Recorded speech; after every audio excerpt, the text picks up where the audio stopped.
Kaya talagang, kumbaga, isipin mo, inosente yung babae kasi hindi niya dinampot, hindi niya alam na yung tag niya na andun na pala sa bagaheng yun na nasabat nga ng customs at ng PIDEA.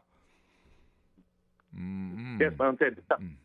Katunayan po ngayon yan, there are 17 incidents na nangyari po sa Canada base sa ating mga nakuha impormasyon ng bag tag switching. O, sa Canada, sa airport doon. Yes, Ma'am Ted, doon po sa Canada. O, palabas ng Canada.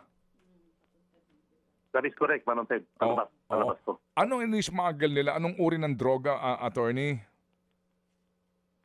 Yung nakuha po natin dito, that's methamphetamine hydrochloride or yung tinatawag nating shabu. Yun po lamang. Iba ho itong kush na nahuli ngayon recently ng BOC. Iba ito.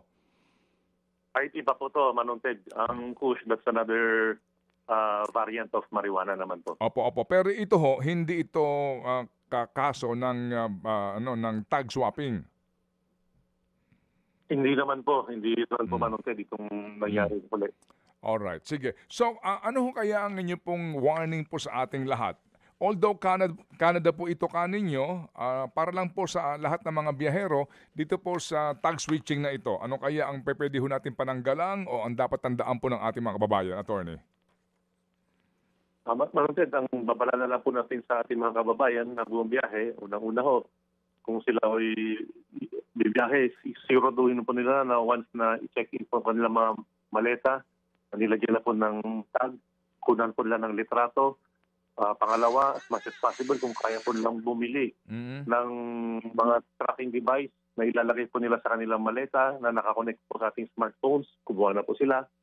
Pangatlo, kung meron man hong kababayan or kamag-anak na nakikiusap sa kanila na magpadala ng gamit, as much as possible, wag na po nilang tanggapin dahil baka ang nilalaman po niya na illegal na droga. And lastly po, kung meron hong makikisuyo sa kanila dyan o sa paliparan o kaya sa pantalan na bantayan ng kanilang maleta, bawa sasabihin mo, iihilan daw po, pakibantayan lang. Tanggihan na lang po natin kasi baka naman ang nilalaman po noon ay illegal na droga din po. Mga kapatid, patuloy po kayong tumutok sa 105.9 True FM para sa totoong balita, impormasyon, music and entertainment. Mag-subscribe sa aming YouTube channel at podcast at sundan nyo kami sa Facebook, Instagram, X at TikTok sa True Network PH. Bisitahin din po ang aming official website, truefm.ph. At panoorin din kami sa True TV Signal, Channel 19. Kami po ang 105.9 True FM. Laging true sa'yo, kapatid.